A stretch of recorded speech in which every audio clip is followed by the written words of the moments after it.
Glória a Deus. Abra suas Bíblias em Êxodo 4:15. Então disse o Senhor a Moisés: por que clamas a mim? Diga aos filhos de Israel que marchem, e tu levanta a tua vara e estende a tua mão sobre o mar e fende-o, para que os filhos de Israel passem pelo meio do mar em seco. E eis que endurecerei o coração dos egípcios, para que entrem nele atrás deles, e eu serei glorificado em Faraó, e todo o seu exército, nos seus carros e nos seus cavaleiros. E os egípcios saberão que eu sou o Senhor, quando for glorificado em Faraó, e nos seus carros e nos seus cavaleiros. E o anjo de Deus, que ia diante do exército de Israel, se retirou e ia atrás deles. Também a coluna de nuvem se retirou de diante deles e se pôs atrás deles. E ia entre o campo dos egípcios e o campo de Israel. E a nuvem era escuridade para aqueles, e para estes esclarecia a noite, de maneira que em toda a noite não chegou um e nem outro. Então Moisés estendeu a sua mão sobre o mar, e o Senhor fez retirar o mar por um vento oriental toda aquela noite. E o mar tornou-se em seco, e as águas foram partidas. E os filhos de Israel entraram pelo meio do mar em seco, e as águas lhe foram como muro à sua direita e à sua esquerda, e os egípcios seguiram-nos. E entraram atrás deles todos os cavalos de Faraó, os seus carros e os seus cavaleiros, até o meio do mar. E aconteceu que, na vigília daquela manhã, o Senhor, na coluna de fogo e de nuvem, viu o campo dos egípcios e alvoroçou o campo dos egípcios. E tirou-lhes as rodas dos seus carros, e fez-lhe andar dificultosamente. Então disseram os egípcios: fujamos da face de Israel, porque o Senhor por eles peleja contra os egípcios. Vamos ler novamente. Porque o Senhor por eles peleja contra os egípcios. Feche seus olhos. Pai, em nome de Jesus, dá nessa noite, Senhor. Dá nessa noite aos teus filhos ouvidos para ouvir a tua palavra e entender. Dá a mim, Senhor, nessa noite, Deus, a unção do teu Santo Espírito. Usa-me como canal da tua boa vontade. Usa-me como vaso neste lugar. Senhor, que o teu Espírito, Deus, em o nome de Jesus, esteja nessa noite quebrantando os corações. Que a tua palavra não volte para casa vazia. Deus, ensina teu povo, instrui, fala com teu povo nessa noite, em o nome santo de Jesus. Amém, glória a Deus. O que essa palavra tem? Todo o texto está inserido num contexto. Qual é o contexto desse texto?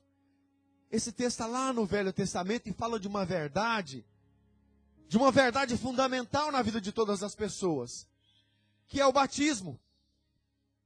E é muito interessante. Nós viemos de uma nação extremamente religiosa. Mas religião e cristianismo são duas coisas que andam extremamente separadas. E algumas coisas é preciso deixar claro na sua mente. E é preciso que nós entendamos o Senhor com a nossa mente, com lógica, com inteligência, com sabedoria. Amém? E o que esse texto está dizendo, queridos? Onde é que está inserido esse texto? Esse povo estava saindo do Egito, esse Egito que vocês viram agora, essa semana, o presidente sair, ele pediu as contas do governo egípcio, um ditador terrível. Esse é o país que está falando aqui. Era a época dos faraó, não tinha presidente lá ainda. E o povo de Israel, quando foram para lá com José, quando houve uma grande seca, eles cresceram lá dentro e Faraó, sim, crespou com o povo. Disse, falou para as parteiras, se for menino, vocês matem todos. Para que esse povo, multiplicando deste lugar, não venha ser ameaça contra o meu governo.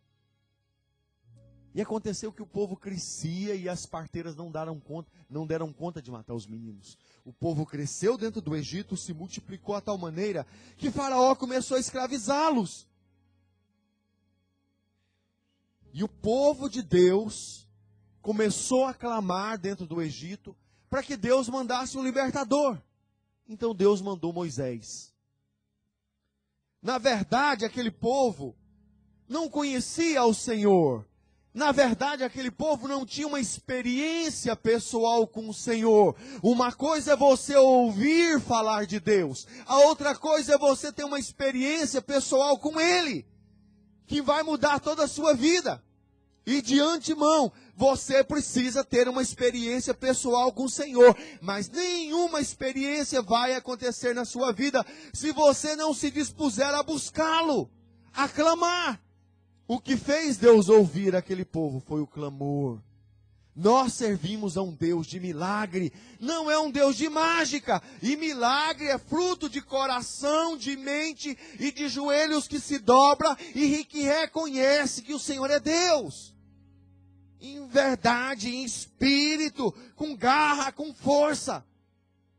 E aquele povo clamou.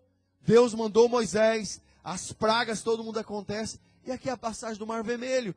E o Mar Vermelho aponta para uma realidade que depois que você deixa, e o Egito é símbolo do mundo. Amém? Tipologia. Eu detesto tanto esse assunto de teologia, que eu não falo muito nisso. Mas tipos. O Egito é um tipo do mundo. Toda vez que você lê Egito na Bíblia, está falando do mundo. E quando você lê Faraó, está falando do diabo mesmo, do bicho, dele. Então, todas as vezes que você vê a passagem do Mar Vermelho, o Mar Vermelho aponta para o batismo. Para isso que a pastora Kelly estava avisando aqui. E algumas coisas é bom que se diga. E o título dessa palavra nessa noite é: o que é que você fez após o batismo? Pergunte para você mesmo, o que é que você tem feito após o batismo? Sabe, queridos, o batismo não é o fim. O batismo é o começo. O batismo marca a separação da sua libertação do mundo. O batismo marca um dia que você disse: a partir de hoje, publicamente, eu estou dizendo para as pessoas, para as testemunhas que estão me vendo batizar, que eu não ando mais debaixo do governo de Faraó, que eu não ando mais debaixo do governo do diabo, que eu não ando mais sobre essas regras, porque o meu Deus me libertou. Uma outra realidade deste povo, queridos. Aquele povo não conhecia o Senhor. E nós nunca chegaremos ao conhecimento. Eu fiquei careca e míope de tanto estudar a Bíblia.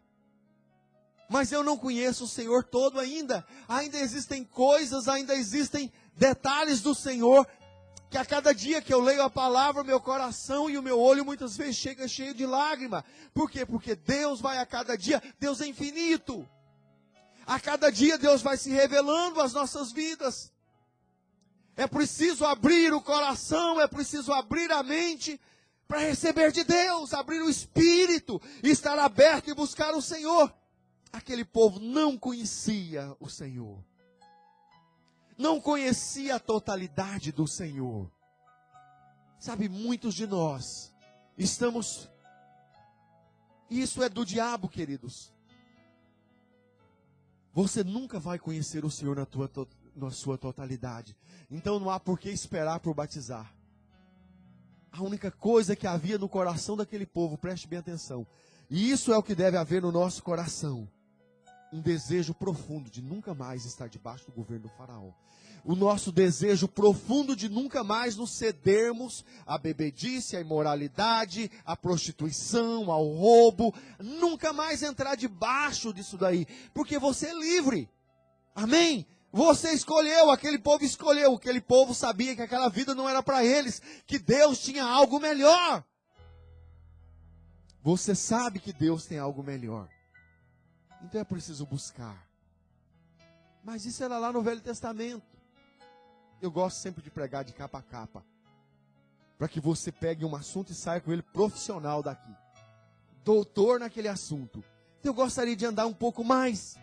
Ali marcou, o Mar Vermelho marcou na época, marcou naquela vida daquele povo uma passagem. E o grande problema, queridos, não é quando você não batiza. O grande problema é depois que você batiza, você para, porque você acha que já chegou aonde devia chegar. Por isso a palavra de hoje tem como título: o que é que você fez depois do batismo? O que é que você fez com o batismo? E eu gostaria de levar você para o Evangelho de João. Naquele dia, aquele povo recebeu o batismo, marcou o começo de uma nova conquista. A referência que nós vamos agora é Mateus 3. Naquele dia, Mateus 3. Eu falei João, é Mateus, desculpa. Mateus 3. No meio da Bíblia, muito fácil de achar. Sabe, queridos, o batismo é o começo de uma grande história. O batismo é o começo de um novo caminho. O batismo é o começo de uma nova era na sua vida. E nós precisamos entender isso. Amém? Todos acharam em Mateus 3? E naqueles dias apareceu João Batista pregando no deserto da Judéia, dizendo: arrependei-vos, porque é chegado o reino dos céus. Porque era chegado o quê? O reino dos céus. Porque este é o anunciado pelo profeta Isaías, que disse: vós do que clamam no deserto, preparai o caminho do Senhor e endireitai as suas veredas. E este João tinha suas vestes de pelo de camelo e um cinto de couro, e em torno dos seus lombos, e se alimentava de gafanhotos e mel silvestres. Então ia ter com ele Jerusalém e toda a Judéia e toda a província adjacente ao Jordão, e eram por eles batizados no rio Jordão, confessando os seus pecados. E vendo eles muitos dos fariseus e dos saduceus que vinham ao seu batismo, dizia-lhe: raça de víboras, quem vos ensinou a fugir da ira futura? Produzi, pois, frutos dignos de arrependimento, e não presumais de vós mesmos, dizendo: temos por pai a Abraão, porque eu vos digo que mesmo dessas pedras Deus pode suscitar filhos a Abraão. E também agora está posto o machado à raiz da árvore. Toda árvore, pois, que não produz bom fruto, é cortada e lançada ao fogo. Um pouquinho de João Batista. Deixa eu falar um pouquinho de João Batista. Esse é João Batista, primo de Jesus Cristo. Esse João Batista foi o precursor de todos os pregadores. Olhe bem, os profetas profetizaram sobre Jesus. João Batista pregou. Ele foi o primeiro a falar da obra de Jesus. E foi ele quem batizou Jesus Cristo. Ele era um primo de Jesus, um pouquinho mais velho. Preste atenção nos detalhes. Muito interessante, quando eu preparava essa palavra, e eu já preguei parte dessa palavra em Tampa Bay. Eu tive lá uma época, eu preguei essa palavra lá. Parte dessa palavra. E muito interessante quando eu colocava esta palavra junto. Uma característica muito forte da vida de João é que a mãe de João era estéril. Olhem para mim. Sara era estéril, a mãe de Isaac. A mãe de Sansão era Isaac. A mãe de Sansão era estéril. A mãe de Samuel, Ana, era estéril. A mãe de João Batista também estéril. Muito interessante isso. Volta com sua Bíblia um pouquinho. Aliás, vá para frente um pouquinho. Vá para Lucas 1:7 para nós lermos isso. Para você guardar isso na sua mente. Abre aí comigo Lucas 1:7, só para você ver.